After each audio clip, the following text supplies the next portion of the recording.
Let me make it a bit bigger. And can everybody see the agenda? Yep. Yeah. Well, just to run through it briefly, we're going to have introductions. People are going to introduce themselves and where they're from. And then Lacey Gabbard is with us from the Army Corps to talk about a project they're working on. And then we have two items about lock houses.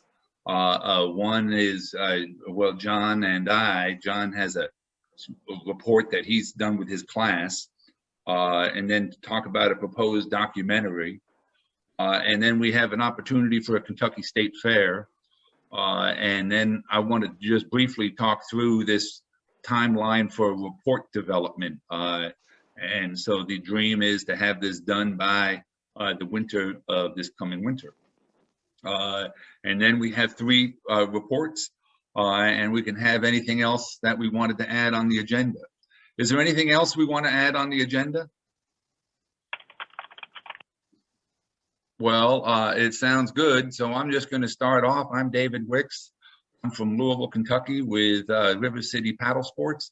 And as I was just telling folks earlier, we had a wonderful program last night with young people celebrating water in Louisville with photographs, and it was fun.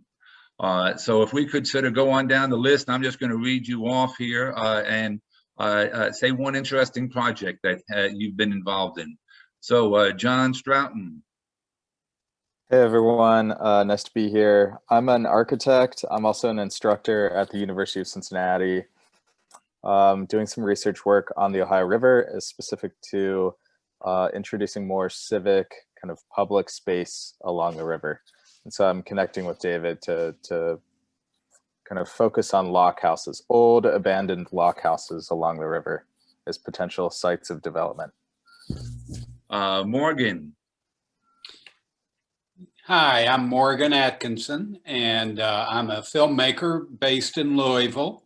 And John, I think I'll be wanting to talk with you because the subject of a new documentary that we hope to make will focus quite a bit on the lock houses.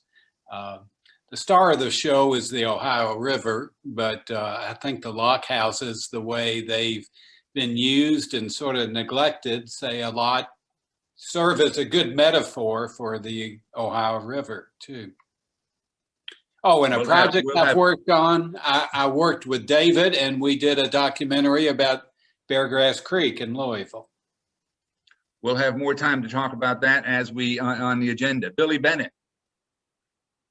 Yes, hello. My name is Billy Bennett. I'm the executive director of the Kentucky Environmental Education Council, which is a very small agency within the Education and Workforce Development Cabinet. And we are currently working with the Lieutenant Governor on a program to bring students out for a summer enrichment program in natural spaces.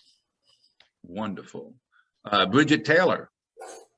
Hi, I'm an environmental scientist at Orsenco, so I run the monthly water quality sampling, and also I'm the JS person. David Rudder. Hi, I'm David Rudder, Senior Water Planner at Ohio, Kentucky, Indiana Regional Council of Governments, and I've been working on the Ohio River Recreation Trail. It looks like James Major. I'm James Major. I'm the National Rivers Project Coordinator for the River Management Society. I'm located in Flagstaff, Arizona, so I'm quite a bit away from the Ohio River Valley.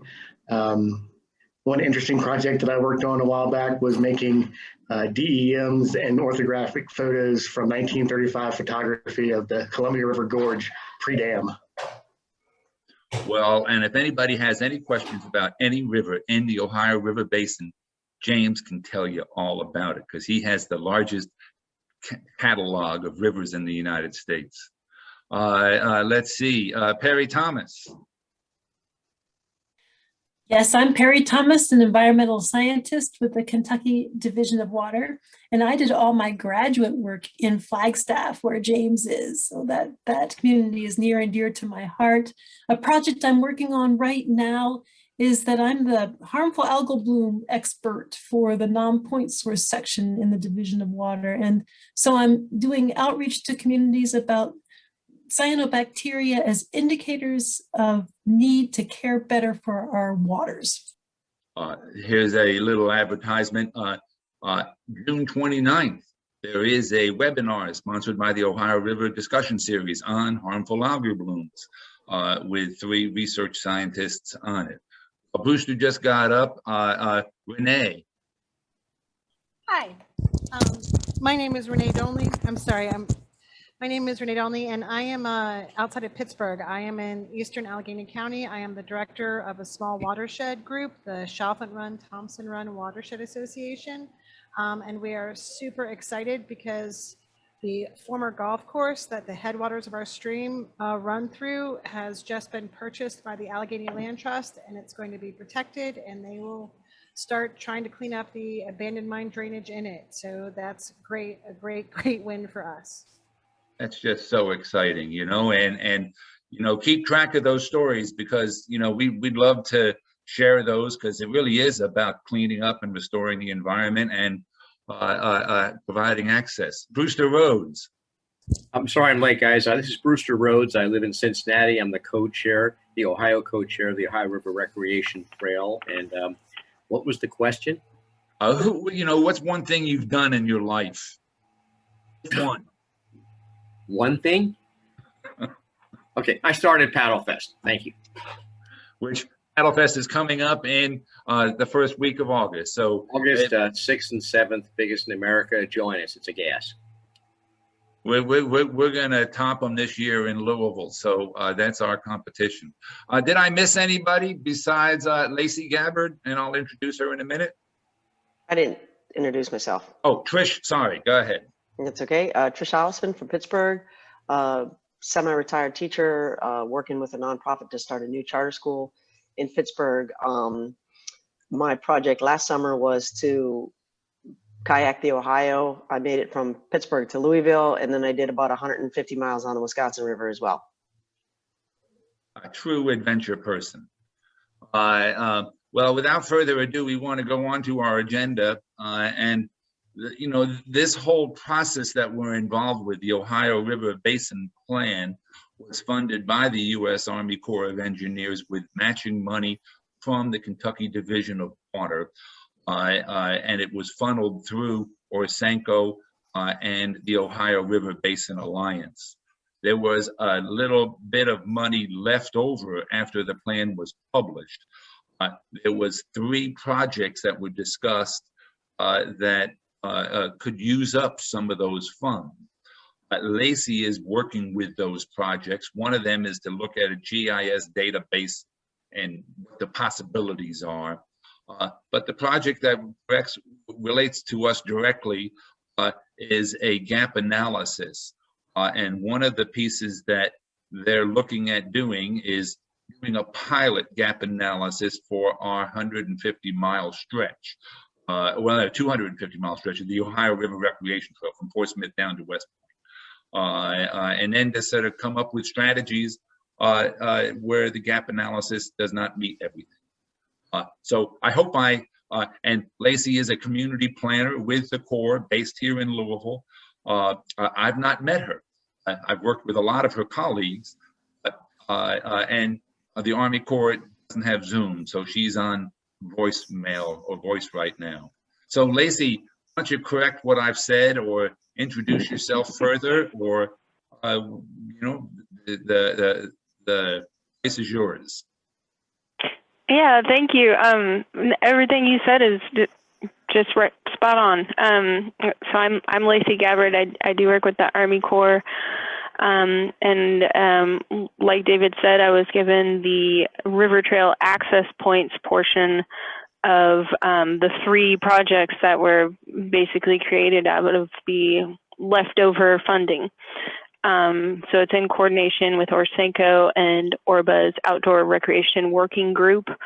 And like David mentioned, we are creating a database of water access points along the Ohio River with the hope of serving trail planners and state agencies and individual communities and cities, and it's meant to be a pilot study to establish a methodology for future access studies. And like he said, it's from Portsmouth, Ohio to West Point, Kentucky. If we have funding left over, we'll try to expand that. And a lot of that depends on what data is available. So our GIS team is looking at what they have and sort of picking low-hanging fruit. So the more data that's available, the less funding they'll use up, obviously. So we might get to expand that out a little bit. I'm hoping that we do. So the scope basically is to verify and update the existing public access points on the Ohio. So, you know, going through and looking at marinas and maybe public access points, or if there's like a campsite possibly on the river that is within, you know, a certain number of feet of the Ohio. So if it's on a tributary and you can see it from the Ohio, we're counting that too. And then we're going through and we're identifying stretches of the river that don't meet the 6-mile standard, which is meaning there's no access points within a 6-mile stretch. So that's where the gap analysis comes in. So we're looking at where all these access points are on that stretch of the Ohio, and then we're going to look at if the points are more than 6 miles apart. And then we're going to go back in and look at those areas that don't meet that 6-mile standard and identify potential access points that could be developed. So that could be a site where nearby road access might be or should be, or maybe is 1 or 2 properties removed from road access. And then the final deliverable is a GIS report. So right now we're in the portion where we're identifying the 6-mile or areas that don't meet the 6-mile standard. And maybe you all have better feedback about this than I do, or better thoughts about it than I do, but we only identified 8 points in that 274 miles that don't meet that 6-mile standard. And a couple of those are actually, you know, 6.2 miles apart.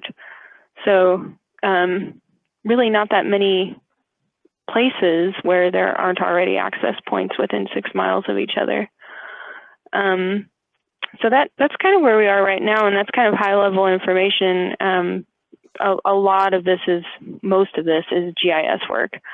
So I have a real good team that's working on it, and we're right on schedule to get this wrapped up by the end of the fiscal year, which is end of October. I don't know how much more detail you want me to go into. I can try to answer some questions if there are any, or I'd love to hear feedback about or your thoughts about what we've discovered so far.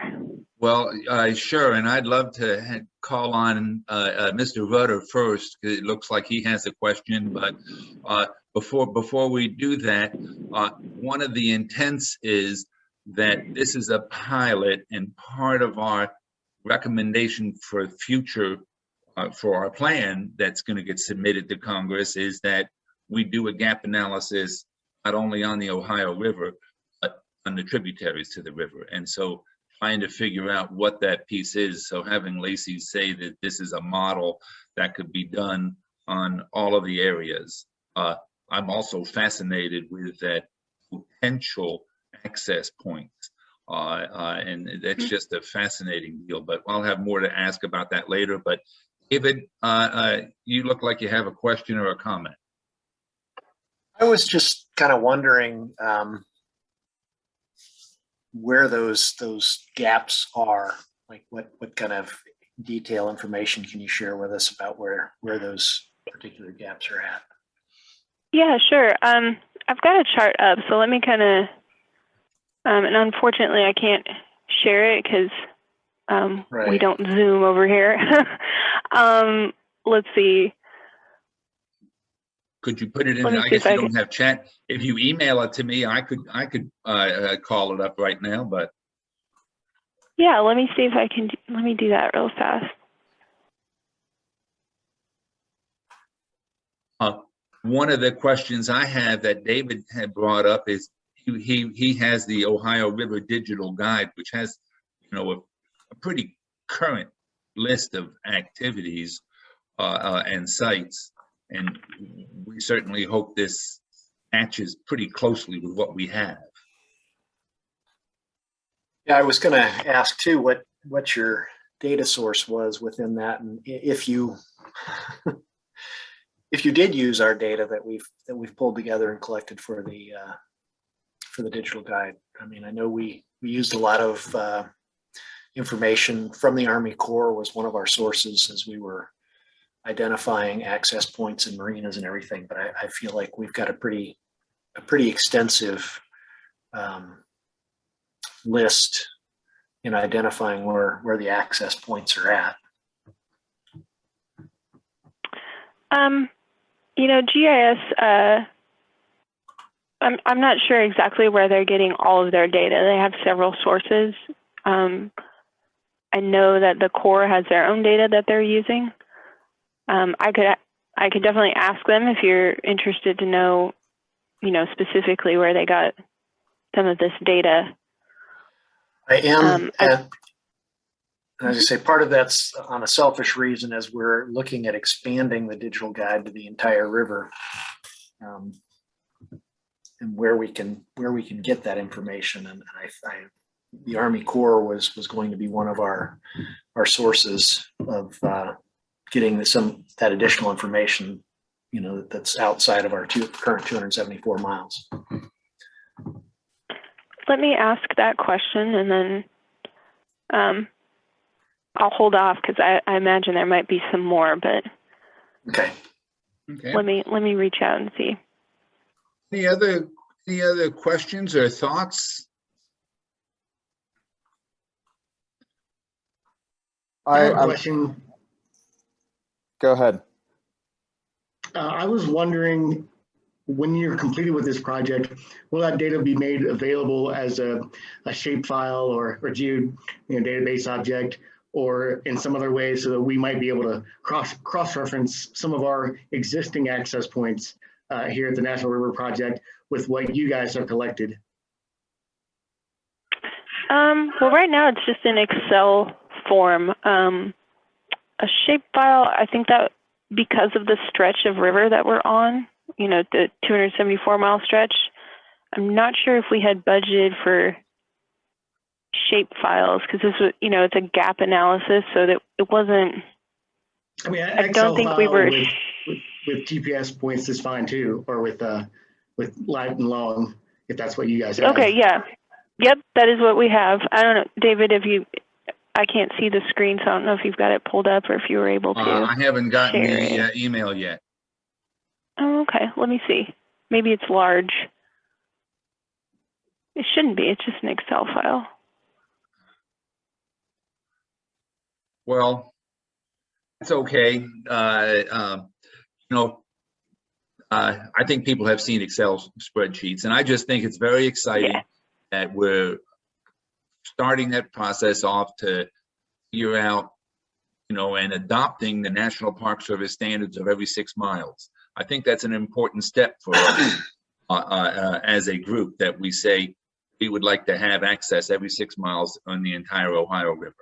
And if we can pull that off, we can say we did something. So I just think that's exciting. One of the pieces that I'd be very interested in is the state of the natural areas in that stretch that doesn't meet the 6 mile standard, because we're just as much about protecting land as we are as access, and that's an interesting tension. Yeah, agreed. And I think, establishing a few more access points is, at least based on this data, it seems pretty doable. Like I said, a couple of them are just above 6 miles apart, and then the farthest one apart is, I think, 15 and a half miles. So, we're not talking about 20-mile or 40-mile stretches without access points. They're really pretty close together. Yeah. Any other questions for Lacey? She's going to continue on with Perry, you have one? Well, I just wanted to point out there were a couple of questions in the chat. Oh, could you read them? I don't have, my glasses don't work really too well. So Trish was wondering if there was information about the quality of the access being collected and recorded, the quality of the access areas. Follow-up question, just by quality, I'm assuming you mean, you know, how well kept it is or how easy it is to. Or is it just longitude, latitude that's being collected? Let's see, we have names, address, coordination points, and then a description of the access, but it's, you know, for instance, one says public boat launch, enter through the flood wall on Court and Front Street. So it says, it tells you what it is, but I don't think we're really gathering like qualitative so much. Okay. That would be hard to, I think that'd be hard to determine just with the data and not being there on the ground and seeing it. Maybe But that's phase 2. They usually, if they do have a description, you know, one even says like easy walk to restaurants downtown, so that, you know, what other extra information they can gather, they are putting that in there. Sounds great. Any other questions? Any other thoughts? John had a question. I saw you unmuted, John. Maybe I'll just let you ask. Yeah, just really quickly, Lacey, thank you for the information. I just didn't catch early on the scope of your study area. You said 274 miles. Yep, it's from Portsmouth to West Point. So Portsmouth, Ohio to West Point, Kentucky. And we have that as 274 miles. And if we have funding and time available left over, we'll try to expand that. But that's what we're starting with. And the only other follow-up question I had to that was there some, what was the reasoning behind the 6 mile gap? Like, is there, I guess just what's the context there? Like, the National why Park 6 miles? Service, National Park Service standards for river trails is 6 miles. Gotcha. So one of the eventual objectives is to file for national certification. And I see. Russ Clark does say, you know, if it's 6.2 miles, you know, it's not going to kick anything out. So, but 6 months. Thank you very much, Lacey, and feel free to stay online as long as you so choose. And we look forward to the report. We meet every month, so if you want to come back in and join this crew again, you'd be more than welcome to. I want to move on to just a quick update on 2 parts of the lock houses. And so I want to start off with John a little bit. And John, maybe I could share my screen to show one piece here if I have it. Oh no. Things open. John, why don't you go ahead and talk a little bit about your here we are, project. So I think David's going to be sharing a map on his screen, which the scope area is a little bit different than what Lacey was talking about on her study, but we were doing some architectural research of communities between Cincinnati and Pittsburgh, and in our architecture kind of design research studio earlier this year. We identified a number of old lock houses, 37 to be exact, roughly between Cincinnati and Pittsburgh. And those are former lock houses, not current lock and dam infrastructure. And so within that set, there was a number of conditions that we observed, anywhere from completely abandoned kind of like open land, still serving kind of as a river access point, to abandoned structures, abandoned old lock houses. So there was another map that we actually put together that started to take stock of that, and even some of the lock houses, especially closer to Cincinnati, have been restored or reused for other purposes, which we found especially exciting. So we imagine that these are potential sites for kind of civic spaces, either to like a local community or as kind of new river access points. But we were excited because they average about 1 every 15 miles along the river. So my hope is what I'd like to do is kind of continue this study west of Cincinnati, and that's kind of where I'm working on now, just to kind of take stock of this old kind of infrastructure. And so to follow up with John, there is a committee that has 3 senior Army Corps people serving on it. Actually, the operations manager for the Louisville district, and then a future planning initiative. Both did a webinar last week or 2 weeks ago, the history of navigation. So they're working pretty hard on it. And I just wanted to sort of show, you know, this is, people probably know this one here. It's a Cincinnati area, Fern Bank.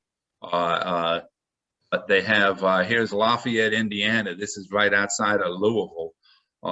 And this is a condition of several of them. I've been to now 6 that look like this, graffiti centers.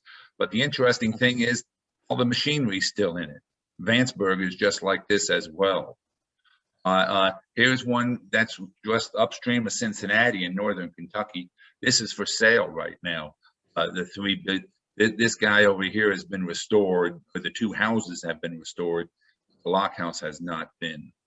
And then here is Ravenswood, West Virginia, and that is a museum, actually. The house next to it is a Washington Museum, actually. Here's a private house. This guy wants to sell it too, and that's in Grandview, Ohio. I'm going this weekend to this place here. This is sort of one of the ultimate dreams is, can it really be a series of lock houses that are bed and breakfasts? C&O Canal along the Potomac has 22 restored lock houses as bed and breakfasts. Or could they really be like Thomas More University? And so having, you know, what Chris Lawrence does there, he has offered actually to, if any other university or school district adopts one of these things, Chris will help sort of transform it. As John said, several of them have been torn down. This one here has been torn down, Lock House 15, and it's just river access. Army Corps still owns it and everything else. So this is our potential goal for our committee, and we're meeting July 1st, the next meeting, and it's sort of a restoration of at least 1 lock house per river pool, and then having some sort of ongoing programmatic support to enhance public access, camping, interpretation, and river research and education. And so to try to create a network of centers, you know. Now, if it's possible to do what John said, having 1 every 15 miles, that'd be great. But so somewhere in between every 15 miles and the ones that are there. So that's sort of the report on this, but it's really a keying up for Morgan Atkinson in part, who Morgan is a filmmaker who's worked for PBS and for KET by 15 different movies. And he's interested in doing sort of the Ohio River and the lock houses. So Morgan, I'm going to ask you to talk a little bit about what your thoughts are, and then I'll chime in again. Well, my thoughts at this stage are very scattered, sort of a vacuum. I'm trying to fill that vacuum with more and more information. So thanks for letting me sit in today. As I said earlier, the star of the show would be the Ohio River, but I'm wanting to show history, but then what it is today. And one of the things today that really strikes me is the potential for the lock houses. And you know that within each lock house, there's probably some great history. So I'm in the research mode right now and just trying to dig some things out that will help bring this story to life. So I realize all that's pretty nebulous, but that tends to be the way things are at the beginning of a project. I am just about a month or two into it, and what we'll do by this fall is develop a 3 to 5 minute program that will sort of sketch things out a little more fully. And just from this vantage point, what I hope the viewer eventually will take away is a good deal of awe about the Ohio River, maybe a little bit of shame or remorse as to some of the things that have been done to it, and excitement. David has infected me with his excitement for these lock houses and other aspects of the river, and so I would hope to bring that across as well. And that's pretty much it at this point. Morgan has made another movie on Harlan and Anna Hubbard called Wonder. So he has extensive experience with the river. He's lived along it. He's a river rat for sure. We did meet with the public relations people of the Corps, and just today they've started giving all the phone numbers, so it's an official sanction. They get veto rights on things, but so it's going to turn into be a Corps project in part. They've identified several people. Interestingly, this guy is a lockmaster at the last lock house that just closed down. His dad was a lockmaster at the same place, and his grandfather was a lockmaster at the same place. And so the Corps is going to arrange for interviews with all those folks who've run the river and manage the river. So it's a history, it's a love of the current situation. And we met with Chris Lawrence, and Chris is we're going back up there July 12th to photo and video people doing river research work there out of his lock house. Went on over to Shiloh, Indiana, Shiloh, Ohio, and met with the naturalists there. And interestingly, they have 3 yurts right on the Ohio River that anybody troops can rent. I never knew that, just sitting right there in Shiloh. But anyway, that's Morgan. Any questions, any thoughts? Would anybody like to be involved in thinking about stories along the river and what could be aired on KET or PBS about our work?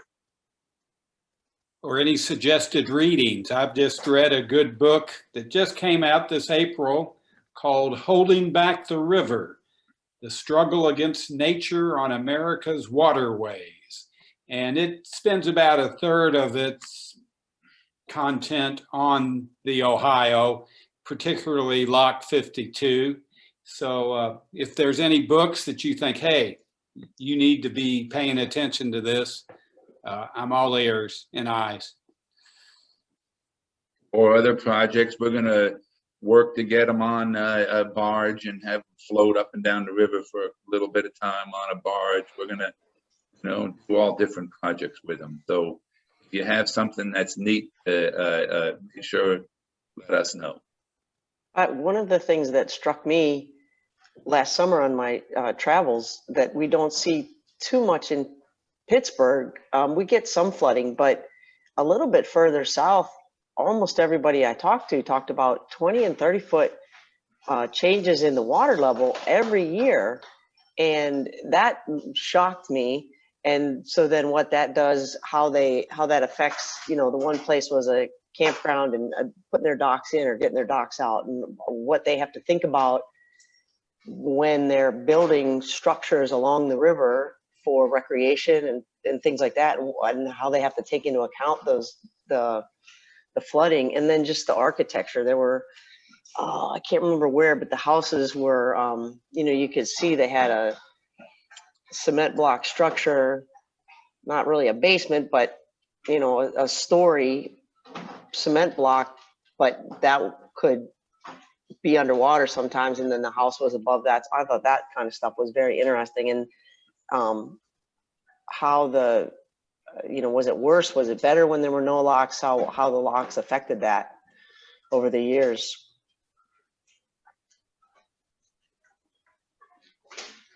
It is amazing how it changes, you know, 50 foot.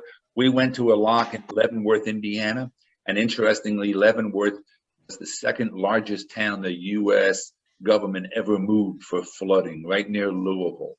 So here we moved an entire town to the top of the hill, and what's left? Lock house, because there was a lock there, and now it's a historic park actually, and a right at the confluence of the Blue River. And so the Army Corps moved an entire town to the top of the hill. 50-foot surges. Wow. Just like Trish, Cincinnati. in Cincinnati, flood stage is 52 feet. Normally we're 26, so it's a 26-foot increase in height to get to flood stage, and we usually have 2 or 3 flood stage incidents every winter. We were up to 57 feet, so that's 31 feet above pool stage. So imagine that, right? And yeah, it's astonishing. In 97, we came up to what, 64 feet. So you can just, and other parts of the river don't have that level of regular, Right. Of you know, height increase with the Right. with spring flooding. So it's pretty crazy. You're right. It is. That's a lot of water.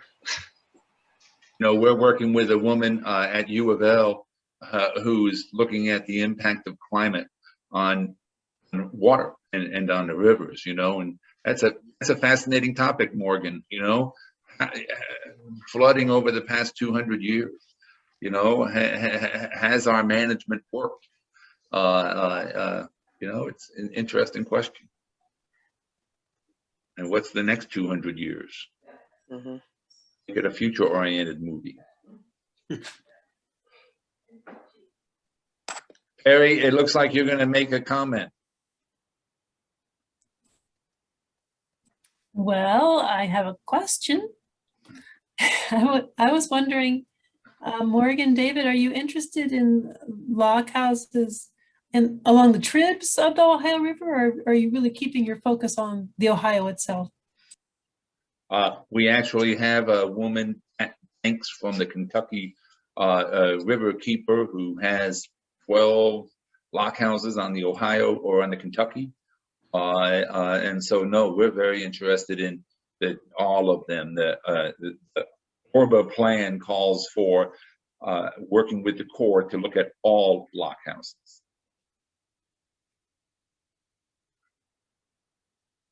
But we haven't done the Muskegum or so we're just starting really. Any other thoughts, any questions for Morgan? Thank you very much, Morgan.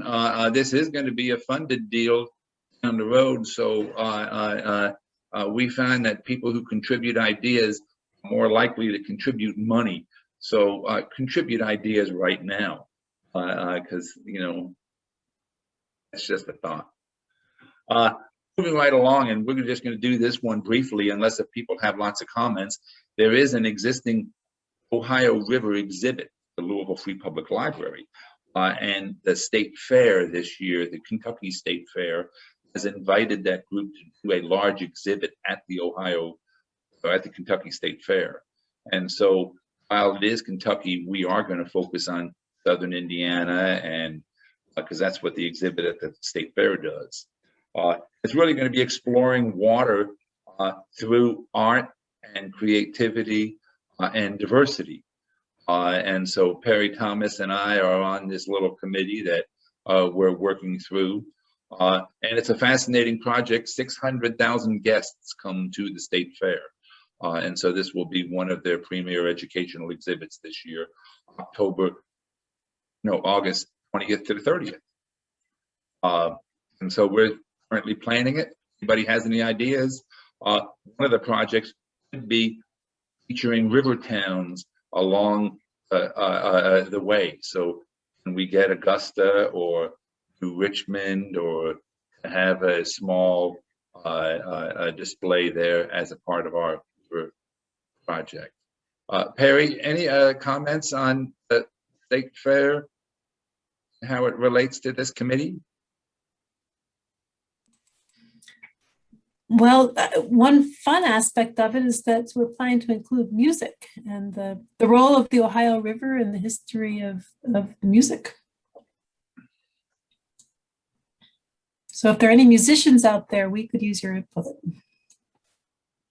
Some people say jazz was really born in Louisville, Kentucky, not in New Orleans. That went on down the river. So, you know, Kentucky's claim to fame might be the birthplace of jazz. So just so you guys know, at Paddle Fest, we have 5 houseboats floating, actually anchored in the river with bands on each one. And 3 of them are going to be different elements of the Cincinnati Symphony. So you'll hear the winds, you'll hear the strings and horns. So we have 3 different symphony ensembles floating as people will go paddling by. So we're keeping the tradition of celebrating Ohio River's music alive. So check it out. Thanks for the shameless plug opportunity. If those folks wish to come down, we'll feature them at the State Fair. We're going to have a little stage.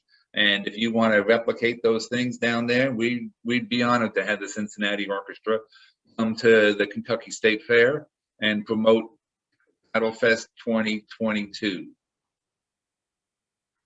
Anything else for the State Fair? I just wanted to briefly, several people asked me about how is this report going to really be turned in? And so the audience right now for this report is called the Ohio River Caucus, which is a congressionally approved caucus. I know John Yarmuth is the co-chair and is a Republican from Southern Ohio. I forget his name. You might know him, Brewster, but anyway, and then senator from West Virginia. So there's 3 co-chairs, even though it's a congressional caucus. And there's, I think, 17 members right now, and the goal is to get 32 members, which would be all of them, to be joining the caucus. The plan is this summer to start to have draft ideas circulating. And so one of those we just talked about is let's have restore and provide programming for a interpretive thing for lockhouses up and down the river. We have GIS pieces. So James has put together and David's put together starting these ideas for GIS and interpretive trails. So we're now looking, and we'll talk about a couple more of those. So that's this summer. Thomas More University is hosting the Ohio River Summit. 1 full day, that's October 2nd. So that's our, no, sometime in October, maybe October 14th. And that's where we have to make a presentation saying, here's our 17 ideas that we should be put into this project. They get vetted, get to rework them again. And by January, we should have a draft ready. And the National Wildlife Federation is taking on the challenge of pulling it all together and editing it so it's one smooth document. But the dream is that all 6 working committees, working groups, total thing will be about 60 pages, of course, with an executive summary. So our part will then be probably 8 pages for all of the different committees. So we're looking at about, a pretty short thing. So that's the schedule. Harry Stone is coordinating it. And so if anybody has any other questions, certainly feel free to call me, or that's our dream. So we have 5 months to put together a draft piece till next October. Any thoughts, any questions about that? Moving right along, Perry, you have a funding idea, and You're on, Perry. She's chair of the funding money. You know, she's going to get Right. us. So in my role as chair of the Funding Water Trails Committee, first I'll just mention we've been resting a bit since our initial push to summarize the SCORPs, the comprehensive outdoor recreation plans. But out of that summary came the vision of creating a story map. Some of you have heard me mention this, that would showcase examples of water trails, particularly how communities have come together to fund water trails. And so we would like examples from across the Ohio River Basin. This has been on the back burner for me as a project because I had another story map in the queue ahead of it, but the other one is almost done. So I expect in July to push out a survey that I hope each of you would then share with the people you know that have worked on water trails, particularly good community consensus-based water trails, and how those community members came together and then where they found the funding. We like to feature that and then look for commonalities across the basin and be able to report on it in the group's final report.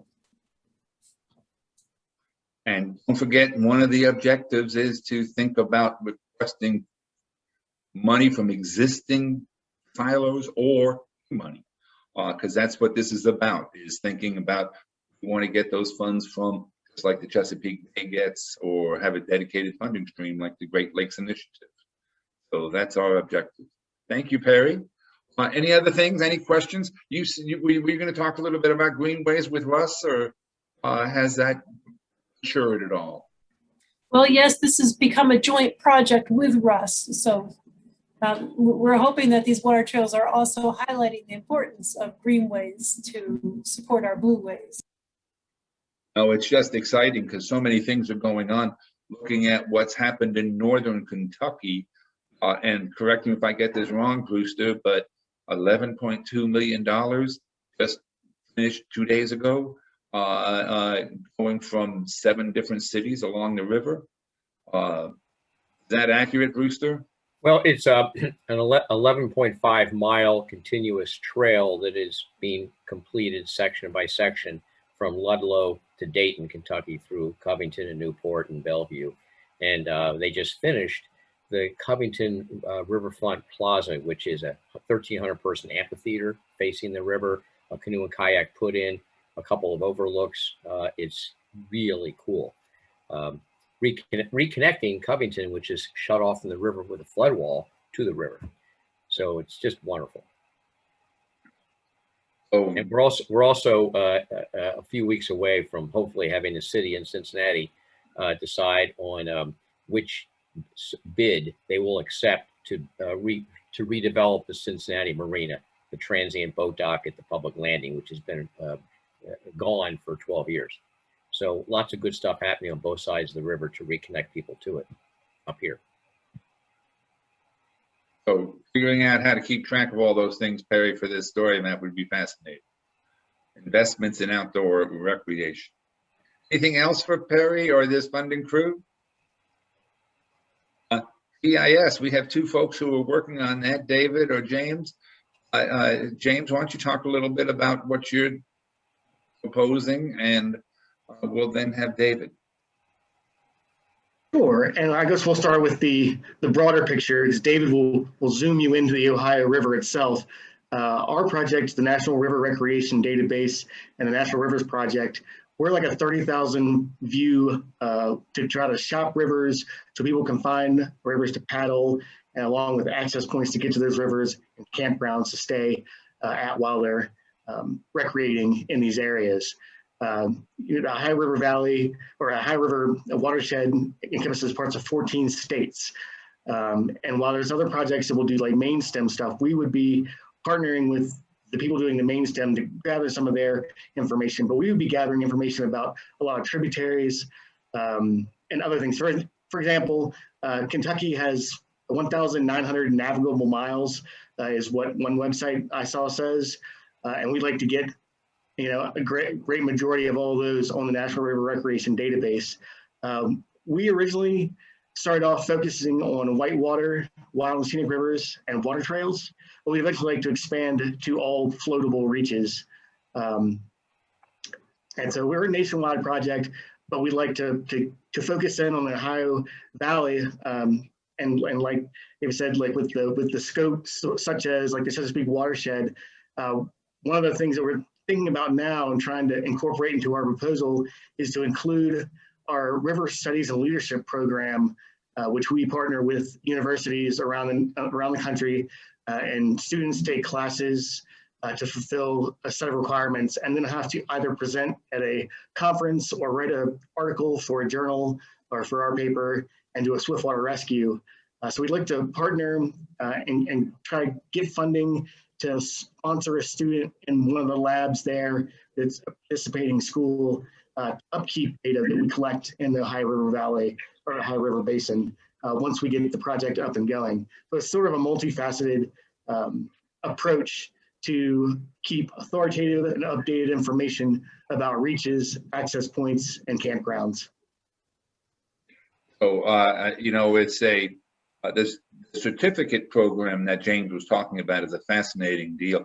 There's only one in the Ohio River Basin, and that's at the University of Tennessee, Chattanooga.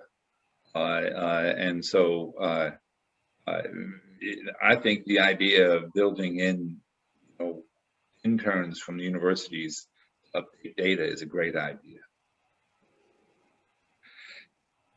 David? So, as I alluded to earlier, we're interested in expanding the Ohio River Recreation Trail digital guide to the full length of the Ohio River, and there are some components and pieces of that we've already done. We've got the river mile markers already up there. If you pulled the guide up as you were paddling down, it'll show you where you're at on the river. But some of the other functionality, where the access points are, marinas, campgrounds, restaurants, are not within that full length, nor do we have within the full length that we have within the trail. It's a very unique thing is the real-time commercial traffic locations using the AIS data that we get from Wood Mackenzie that really helps for anybody that's been out on a big river paddling. It's nice to know where the big boats are at and when it's a good time to cross. So we would like to do that, and just in putting together and coming up with a proposal of what it would cost to do that. Kind of did a bare bones estimate of that, figuring we could probably do that within a year's time if we had $60,000. But that's just to get it kind of a bare bones. Here's the data that we know is available and out there, Army Corps stuff, looking through some of the other guides to put that. But it's going to take more than that to maintain this for the long period. As anybody that has done data, as soon as you've got a data set, it's out of date. And doing almost 1,000 miles of river and keeping track of access points probably aren't going to go away too often, but getting new ones put in. But marinas and other businesses and things that come and go, restaurants, those types of things change on an annual basis, and trying to keep up with that is going to take some sustained funding and a position somewhere along the river or in multiple somewheres to do that. So that's the goal. That's the dream. Would love to just have that available for people like Trish who want to do the whole river. They have something that they can pull up on their phone and help them navigate their way down the river. And so they have developed initial papers, and hopefully over this next couple of months, we're going to refine it and bring it down. I just wanted to share my screen one more time again. A third project. David, can I say one more thing? I should have made mention that it is a national award-winning digital guide. My fault. I was going to compliment you.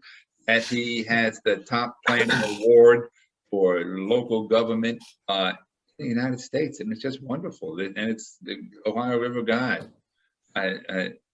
Kudos. Anyway, at the meeting the last week, Risa, who is sort of chairing it, introduced this guy, Ryan, who has a boat like this with a little camera on top. And then he puts them on bicycles and he puts them on cars. And it's sort of the street view for the rivers. Excuse me. Anyway, my fault. They have done a deal where they have gone, these are all the places that they've done street views of. They have done the entire Chesapeake Bay and all the tributaries to it. And so when you zoom in, you get the whole street view for any river you want to. So you can click right on here and you look at their, and we'll get it here. Well, we'll do this one down here. And you get your Elizabeth River and you get all the different views of it. And it's 1,000 photographs per, Lisa, you probably could tell what it is, but it's just fascinating. Well, anyway, we started talking to them, and the National Park Service has given them a grant to do the entire Ohio River this way. And so this summer, they are planning to do the Ohio River Recreation Trail and the Islands in the Ohio River National Wildlife Refuge as a pilot project, and have it ready for the Kentucky State Fair. And they would like to bring these boats like this to the Kentucky State Fair and have sort of a semi-exhibit for that. And so we'll see what happens with it. But it's a funded deal, and it's really quite exciting to see that the National Park Service is willing to pay for Ohio River work. Those are the three things. Lisa, you've joined us. James did a tremendous job. Anything else, Risa, for the good of the order? No, sorry I'm late. Glad I got on the tail end. Thanks, James, for standing in for me. We just want to thank the River Management Society for all their support and their work. And if people on this group don't know, we are a association member. I think that's what it's called of them. So we have access to their journals and to their monthly webinars, which is just, and well, actually their meetings more than webinars, but fascinating topics. Is there anything else for the good of the order? We sort of finished off our agenda. It's right at 4:59. Anybody have anything to say? Well, we're going to start off here at the top, and that this is forced talking, but one thing you're going to do in the next month, and we'll start up here. And John, what's one thing you're going to do in the next month? Put you on the spot. Yeah, no, I appreciate going first on this one. Thanks, David. I'm going to be updating this map and continuing some research on lock houses. And with respect to each pool of the river, looking at potential lock houses that could be potentially renovated. So I'm going to be mapping, locating those, doing some research, and seeing where that goes. If you could identify one lock house per pool by the end of this month that we should renovate, we'll do it. I think it's Let's great. do it. All right. Barry, Amen. what's one thing you're going to do this next month as a signing off way? Visualize the interactive displays at the Kentucky State Fair.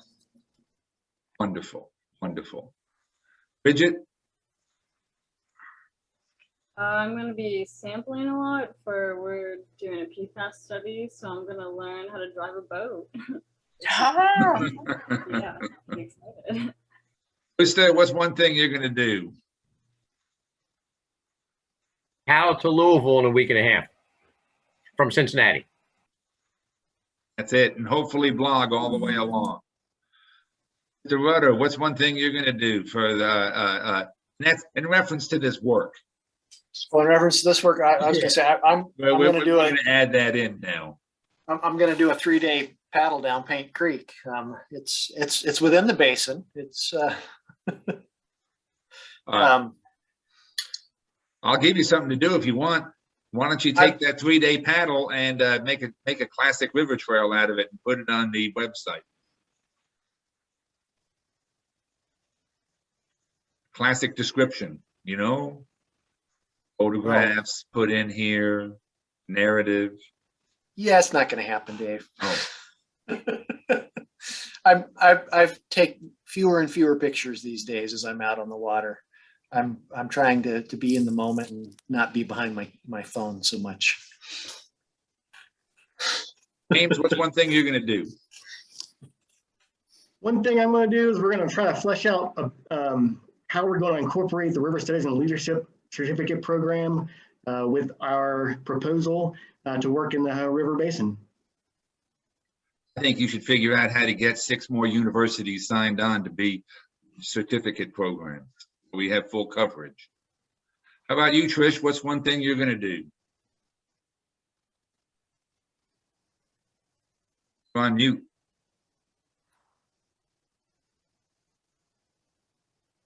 You're on mute, Trish. Sorry, I'm going to look at the water trails in the Pittsburgh area, and because there are quite a few of them, and see which ones I might be able to direct Perry's way with information about how they got funding and things like that, and make sure Renee, because she got off right before Perry started talking about that, make sure she knows about that, because I think her story would be a good one. Pennsylvania model is fascinating, you know, for funding that they have. It's just a great one. Lisa, how about you? What's one thing you're going to do this next month?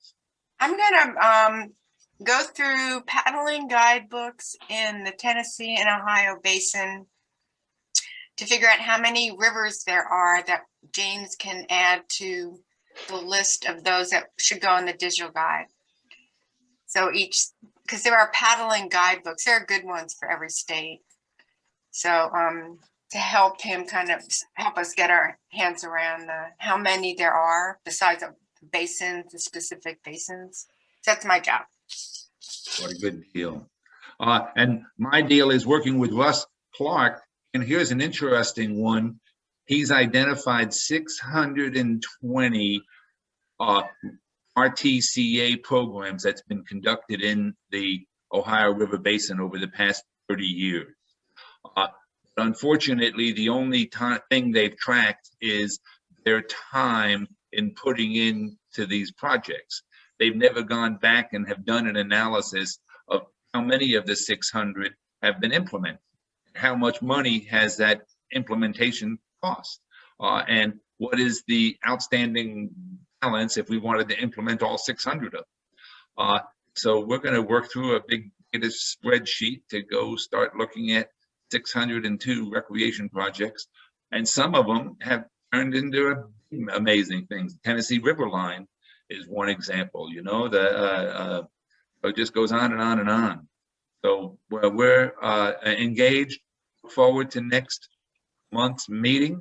If anybody has any questions, any thoughts, please get with me. Do good work. Thank you all. Bye. Thank you. Thanks, David. Like your haircut. Thanks. Bye, everyone. Bye, everyone. Liz. Thank you, David. Hi, we'll see everybody.